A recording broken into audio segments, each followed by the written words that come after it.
right, these are the answers to our test review. For the first one, we're adding these polynomials together, which means we're just putting together like terms. So 8x to the fourth plus 2x to the fourth would give us 10x to the fourth, and that's the highest exponent. So I want to put that first. There are no x cubes, so then I go to the x squared. There's a negative 5x squared. I'm just going to write that down. Okay. Then I see I have 4x plus negative 1x. So 4 minus 1 is 3. And then I have this minus 3 there. Okay. So I'm just combining them. Same thing here, except this one's minus, so I want to put that minus through to all of these. I'm going to make that a minus x squared, a minus 5x, and then a plus 8.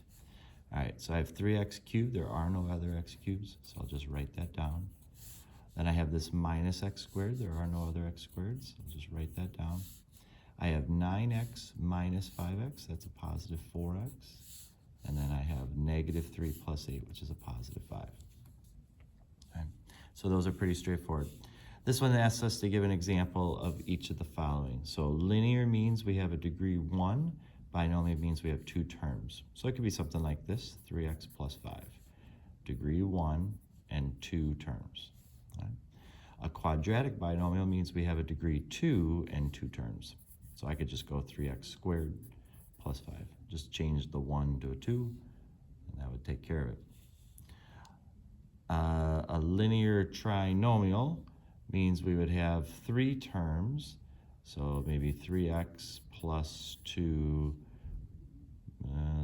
then we'd have to add something to it, right? Maybe like a y or something, all right? It's a linear equation, but we have 3 separate terms there. That one's a little weird. You don't see a lot of those. But quadratic trinomial for sure. 3x squared minus 5x plus 2. We could see a lot of those, right? So, what is the product of this? We're just multiplying this into all 3 of these. So negative 4 times 5 is negative 20. 3y's and 2 more give us 5y's. Negative 4 times 8 is negative 32. 3y's and another y make 4y's. Negative 4 times negative 10 is positive 40. We have the 3y's. So that's our answer. Okay. Now when we get to these, this is where we're going to make our box. We're going to put x plus 3 on one side and x plus 5 on the other. Doesn't matter which side goes where. And then we're just going to multiply. So x times x gives us x squared. 3 times x gives us 3x. 5 times x gives us 5x. 5 times 3 gives us 15. Right? And you look in the box and you say, well, we have an x squared. We have 5x plus 3x. That makes 8x. And then we have plus 15. So same thing here. We have 4y minus 5. We're going to do that twice. So 4y minus 5, 4y minus 5. 4 times 4 is 16. Y times y is y squared. Negative 5 times 4 is negative 20 with the y. Negative 20 with the y. Negative 5 times negative 5 is a positive 25. You'll have 16y squared. You'll have negative 40y. And then plus 25. Right. So now when we get to this one, because there's 3 terms in that one, we're going to have to make a little bit bigger, right? We'll have to have 3x squared and 4, and then 5x squared minus 8x plus 3. All right, 5 times 3 is 15. X squared times x squared is x to the 4th. Negative 8 times 3 is negative 24. X times x squared is x to the 3rd. 3 times 3 is 9, and we have that x squared. Okay, so there's our top row. Then 4 times 5 is 20 with the x squared. 4 times negative 8 is negative 32 with the x. 4 times 3 is 12. All right, we've got 15, x to the 4th. We've got negative 4, x. That one is, I'm sorry, I screwed that up. We have negative 24. Good thing I checked, right? We have negative 24x cubed. And then we have 20x squared. That combines with the 9x squared. So that one, 20 plus 9 makes 29x squared. We have a negative 32x. And then we have a plus 12. All right, so that would be our final answer. Yeah, so don't go too fast like I did. Make sure you check those out. All right, now factoring out with the greatest common factor, I'm looking for the largest number that divides evenly into all three of these. So even though 10 goes into these two, it doesn't go into that one. So 5 is going to be the biggest number that divides evenly into all of them. I see a negative in the front. It's maybe a good idea to pull that negative out. I'm going to do that here. You don't have to necessarily. I'm going to, though, just to show you what that looks like. See, I have 3 y's here, 5 y's here, 1 y here. I can only take out as many as the smallest amount. So I can only take 1 y out. This will run out. I can't do that anymore. All right. Now I write what's left over. So negative 5 times 2 gives you negative 10. I took 1 y out. That'll leave us 2 y's left over. Negative 5 times negative 6 gives you 30. I took a y out. That'll leave us with 4 y's left. Negative 5 times 3 gives you negative 15. I took the y that was there away, so this is our answer, okay?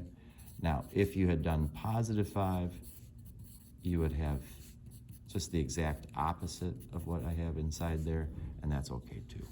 We would accept either one of those answers. So what is the greatest common factor of these terms? We're just looking again, what's the largest number that divides evenly into all of them? That would be 8. I have x to the first, second, fourth, so I can take 1 x out. And I see 5, 3, 4, I can take 3 y's out. That would be the greatest common factor then. So now when we factor these trinomials, when there's no number in front of the here, what we're looking for are 2 numbers that multiply to equal the back and add to equal the middle. And you just have to kind of play with them, until you find those numbers. So in this case, 7 and 4 will be the numbers that we're looking for. 4 times 7 is 28. 4 plus 7 is 11. Okay. And this one here, look for 2 numbers that multiply and add.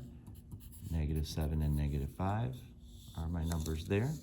And again, you just play around until you find it. For this one here, it would be positive 6 and negative 6. That multiplies to equal this and adds to equal 0, which is what we see in the middle. Okay. For this last 2, I'm still looking for that split, but maybe this time we'll do a little routine. We're going to multiply 4 times 21, which is 84.